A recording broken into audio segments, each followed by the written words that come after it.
Welcome back to the Maximum Lawyer Podcast. I'm Jim Hacking.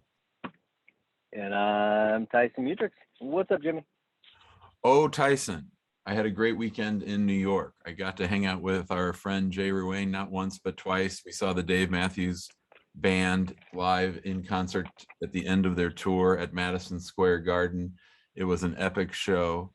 Then the next day, my son Yusuf had come up and we went to see To Kill a Mockingbird on Broadway, which was a total blast. And then we got to see the Jets get their asses kicked on Sunday, 45-3. They came back and scored 2 mop-up touchdowns, but in my mind, I consider it a 45-3 loss. So you had so much fun. You were with some great people, right? You, Russ, and Jay. Yeah, Russ was there. Did it, like, if I were at a Chiefs game, I would be miserable. Like, was it miserable, or were you having a lot of fun still? Well, Jay got us a luxury box, which was great, and that was a real blast. And just being with those guys was fun. Getting to see Jay's kids and Russ's kids and both of their spouses was real fun. Jay's wife is a trip. When I went to look for Gary V because Jay thought he knew which section Gary V usually sits in, but I couldn't find him. It was his birthday, so he probably didn't want to hang out with those loser Jets the whole day. But anyway, I went looking for him, and that's when they scored those mop-up touchdowns. So when I came back, Jay's wife started yelling at me to get out of the luxury box because good things happen when I'm gone. Yeah, that's how me and Becca feel too. Yeah, just good things happen whenever Jim's gone. Just teasing. No, so yeah, I'm actually on my way to St. Louis. Going to be doing an interview for Jason Corner. Jason Corner is a DWI lawyer in St. Louis, and he wants me to do an interview to talk about why we refer cases and stuff. So fun little thing. So do it as a why do you have to drive all the way to St. Louis to do that? It's one of those in-person interviews, one of those professional-looking videos. Oh, nice. That's why can't do it via Zoom. It's one of those nice little video montages. Well, I have a big topic for us today. I know. I'm curious to see what your angle is, but let's hear it. So this is a new thing that I've been working on, and I think it might even rise to the level of some of our favorite things like polishing the silverware and stopping the bullshit. And so I've been playing around with this question, and I've been playing around with it for a few years, and it's a basic question, so it sort of might be surprising to people how much time I've spent thinking about it. But the question is 4 words, and stick with me for a minute. So the question, the words are, what do I want? Those 4 words. What do I want? And when I'm talking about it, or when I'm thinking about what do I want, I have found it very interesting to use my inflection differently, 4 different ways to emphasize one word each time. And I think that if we go through each one, it's really sort of a revealing thing that I think could help a lot of our big group members, our guild members for sure.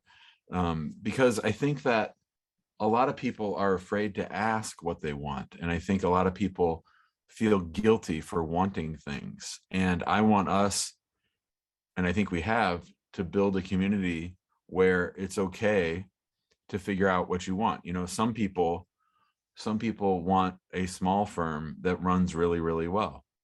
Some people want a big firm. Some people want to work, handling cases. Some people want to handle the marketing. Some people want to, chase that perhaps mythical law firm that runs on its own, right? I don't know if that's achievable, but everyone has different things that they want. But the purpose of this podcast is I want to give everybody permission to figure out what it is that they want and to say it out loud. So what do you think about that before I get into each of the inflections? I mean, I think it's great. I think you hit on a lot of different points. The main one that strikes a chord, and I think strikes a chord with everyone, is that people are afraid to ask for what they want, and they're guilty. They feel guilty about asking for what they want, and so they sacrifice a lot of their dreams because of that. And so I think that's I think it's an important point. I'm curious to see what you're talking about when it comes to the inflections. I think I know what you mean, but let's jump right in. Give me some examples. So we're starting with what? Is that what you said? You break it down to what do I want? So Yeah, but let's start with yeah. what. So the first one is, what do I want? And I think when you focus on the what word, that gives you the ability to view the whole canvas as blank. What are all the possibilities? When you focus on what do I want? Where what is emphasized, I think you're able to think about each of the things that you might want. Like you've been watching other lawyers, you've been seeing what they do. Forever, one thing that I wanted was a basement, and what I mean by that is, when the first time I visited Price Benowitz and I talked to Seth, I saw what he had in the basement as far as his intake team, his leads team, his marketing down in the basement, and I wanted a basement. So when you think about what do I want, it's like, what are all the possibilities of the things that I could want for my life, for my firm, for my family, for my parents, for the people that work with me? What is it that I want? All right. So the what do I want? Okay. So what do I want? How many? I'm gonna kick this back to you for a second. How many people do you actually think about the things that they actually want? Like the things that they want, like the what of it. Like, is it something where people actually sit down and think about, do you think, or is it something like just in the back of their minds, just like, oh, I wish I had that? Well, as I mentioned at the end of the conference, I think we all need to spend more time in our comfy chair with our feet up on the ottoman or the footrest, and having maybe a little notebook and just thinking about what we want. So I think that, other than money or other than more cases, I don't know how much pre-planning goes into it for a lot of people. And the people that do, like Jay Ruane's been on this mission for a while to, find someone to get completely out of the practice. And if anyone's close, he's the closest, because he has like 1,500 systems. He has people running all different things. And so, but he's in that position now because 10 years ago, he started, with the end in mind, and started thinking about, what do I want and what does it look like? And how do I get there? And he reverse engineered it. Jay's really big on reverse engineering. And so that's something I think that you're right, most people don't do enough of. And as the creator of our lives, we're the only ones who can do it for ourselves. No one else is going to do that for us. Well, see, that was a trick question, by the Oh, way. oh, I think the opposite is true. oh, I think people spend too much time thinking about the things that they want, and to the point where the question is not what do I want. It should be, what is the most important thing I should be focusing on that I want. You know what I mean? yeah. And I So think there are that too comes many I want. I think that comes from the do. Because when you say, what do I want, then you've had your list of, what's, my what's are all the possibilities, and what do I want? I think there you get into, on this whole big canvas, what are the things that I want? And I think that gets to your point, is that we get to that big canvas with everything painted on it, but then we don't pick and choose the things that we can work on. I mean, I think so much of what we have problems with is because we're trying to do too much, and we're not saying no enough, like you were saying the other day, and not narrowing our focus. So we have everything that's on the canvas now, but now we need to say, okay, I'm going to do number 13, number 9, number 26, and number 4. I like it. All right, so we've got our canvas with the what's. All right, so and then I kind of like using like the do I together, but I get why you have the I separately. I almost want to use do I and then I separately. So do I really want to do all these things? And you can, so yeah, you can use it in a variety of different ways, but I would do what do I what. But so I do like the whole idea of the filtering process, because I do think that the majority of people, they know the things that they should be doing. They really do know it, right? They've got all these things, but they know that there's like these top priorities and they don't do them for some reason. I think having them go through this exercise will help them narrow it down and actually say, hey, I need to stop doing these other things. But when it comes to the other things, I do think it's important that you're not saying that you give those things up forever, right? You're just saying that you're not doing those things right now. It's what do I want, but it's also, what do I want right now? What do I want that's most important? There's some other questions that you have to ask. But so we have the what's, we have the do. Okay, what do we actually want to do? Do I want to do these things? But now we got to get to the I, right? We're like, okay, is this really what I want to do, or am I doing it for other people? Am I picking up where you're going with this? Right, you're going right where I'm going, and I like the double emphasis on I'm totally happy with using I twice. So what do I, and then I. Yeah. So with the I, this is the part where the permission really comes into play. You really are an artist in creating the life that you want. Whatever life you have now, whatever law firm you have now, that's what you created. That's the end result of past thinking, right? And so what Tyson and I want to do is empower you as a law firm owner to say out loud, to write it down, to put it up on, nail it on the door like Martin Luther, whatever it takes for you. Once you've identified what it is that I want, what do I want? And it's okay to want, and it's okay to think about yourself. Not okay to think about yourself all the time, not okay to punish other people for your choices, but it's okay to have the experience and the thought process of of what do I want? And it doesn't matter what other people want. What do I want for my life? I think that's awesome. I think it's really, really important, both personally and professionally. I do think there's an added step. So you got to first obviously figure out what it is that you want, right? That's crucial. You got to figure all that out and write it out. But I think you also need to make sure that your teams know what it is you want. It can't just be in your head. You can't just assume that they know what you want. And part of this comes from, I just read Vivid Vision. It's and Vivid Vision, they talked about making sure that you get it out in writing, you make sure that your team knows about it. And that's something that I'm actually working on myself, to make sure I get out to the team what it is that I want. And that's all going to be, we have a big launch that we're going to do December 15th is like our big launch. So I'm going to make sure everyone knows that. But going through this process is fantastic. I like this what do I want exercise. The I part of it is, you can't just say what do I say, I want this is what I want, but then keep it to yourself. Because if you don't tell other people, and it's not one of those things where you have to tell other people so you can accomplish your goals. That's what I'm talking about. If you've got a vision for your firm, these things that you want for your firm, you've got to convey that to your team. Otherwise, it will just sit on your whiteboard for years and nothing will happen with it. And that's what a lot of people do. They've got this idea for their firms and they don't tell people about it, and then they get pissed off and they get frustrated about it whenever their employees don't do the things that they want. It's crucial. I think it's a crucial element, is conveying that to your team. Yeah, and a lot of people don't necessarily feel comfortable doing that. They don't know even how to do that. They're reluctant to do it, but I think it is important. And I do think it's important for one, I think just saying it out loud and writing it down, it becomes concrete.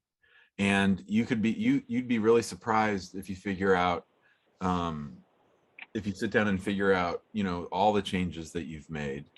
And when you get to the end, or when you get to the next plateau and you see, man, this is what I said I wanted. Like for me, I said that I wanted to be working a few hours in the day, hanging out in San Diego a lot, and coaching people. And like, I'm getting there, right? So I think there's some special power in getting it out of your head, where it's not just you saying to yourself, this is what I want, and hoping somehow that you get there. So the what part of this component, is this sort of like the go-giver, where you've got to be willing to receive? Is that what the one part of it is? Maybe I was thinking more with want, that this is where you get to play. What do I want? Like, of all these things that we've talked about, and we've focused on the me and we focus on the possibilities, what do I want? So our needs are met. We're assuming that our needs are met. We're now past needs. whenever I think about want, I think about needs, right? So, now I'm in the real part of creativity. I've drilled down, and now I get to figure out, like, how do I reverse engineer this? How do I get moving towards what I want? How do I bring into reality the thoughts that I've had? And it's not your favorite manifesting. It's more about reverse engineering. And, these are the things I said I want. This is the kind of life that I want. What can I do now to start moving towards that? So it's not some big thing in the future where I'm retiring and my life is all great, but that how do I, what are all the ways that I could get to where I want to go, and what's the best way to do it? All right. So the wants are the needs, the wants are the wants. Is that how I'm looking at this? So what do I No, want? What's are the needs? No. no, Okay. I just think with wants, we're past needs. Like, this is orchestrating your life. This is future pacing. This is knock on wood, my kids are healthy, my family's good, my bills are paid. And now I'm sort of operating in almost like in our maximum law minimum time sort of stage 4. Like, where am I going to fit into all this? Where's my role? What's my unique ability? What can I continue to bring to the organization or to the dream, right? And then and this is where I get to say no to stuff. I don't want to do that. No, I don't want to do that either. Yeah, I posted in the guild about like no's, like what's one of the things you start saying no to, and like I've got a sticky note on my computer that just says no, just a reminder, just to say no to things. But and that's one of the things that I guess once you get to the wants, you can start talking about the things. Okay, what do I want to actually start saying no to? So I like that. No, I do. This is sort of into the David Nagel territory too, where he's told a bunch of people to go buy first class tickets. Because you got to start living that life that you want. I think that there is. I think there's a lot of good that can come from that. I think it's good. I do like the whole idea of using the want to dream about the things that you actually want, out of your life. And maybe this is the part of the exercise where people start to break out of the fear that they have when it comes to the whole planning and getting locked into the day to day and all that. And I do like this part of the exercise where you get away from now. Like, these are the things I truly want for my life, for my firm. I like this. I like this exercise, Jim. This is fun. It's fun, and How often have you been doing this? Like, I feel like you've given this a lot of thought. I have given it a lot of thought, but I just started playing around with it because we're getting ready for our firm retreat tomorrow, and as part of that, I'm going to start with my why and talk about my why, and I'm going to end with a little bit of what I want and what I envisioned and how we got here, and so yeah, you're right. Sharing it is big, but yeah, I play around with it a lot, and listen, ask yourself the question at various times during the day, or even when people present you with an opportunity to do something, and just, what do I want? Like, does this match what I want? I don't know. Or yeah, it does. Or yeah, it's hell yeah. No, I think it's a good little. I think it's good little. I would say mantra, but a little phrase you can use throughout the day. And what do I want? Like, you can use that to answer a lot of different questions, right? Let's say that something comes onto your desk, and you're like, what do I want? Does this fit in with what I want? No. Okay, good. We need to get rid of it. I do think it's a fun little exercise. I can't wait to play with it after the podcast. It'll be good. Awesome. We're kind of nearing the end, and it's only been 20 minutes, so it's good. Anything else you want to add about what do I want? I like it.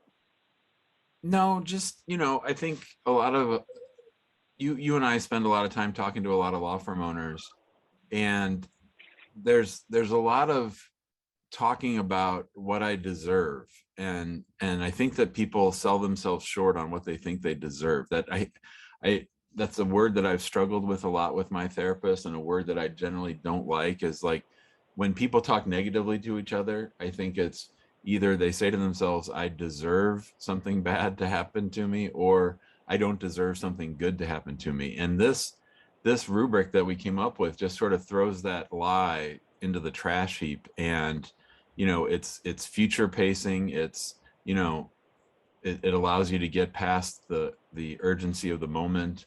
or the demons of the past, and it just sets you up for, forget all that deserve bullshit and just get to, what do I want to orchestrate to the best that I can, I'm going to work as hard as I can to bring about this reality. I might not get there, but if I'm not pointed in that direction, I'm never going to get there. Yeah, something you just touched on, I think it's really, really important. So, and Jason Selk talks a lot about it, and a lot of what I preach is, Jason Selk stuff, but a lot of it starts with that negative self-talk. Like, confidence is a huge factor when it comes to success. And a lot of that begins with that negative self-talk that you just mentioned. And if you can reverse that one thing, you stop that negative self-talk, you will change your trajectory.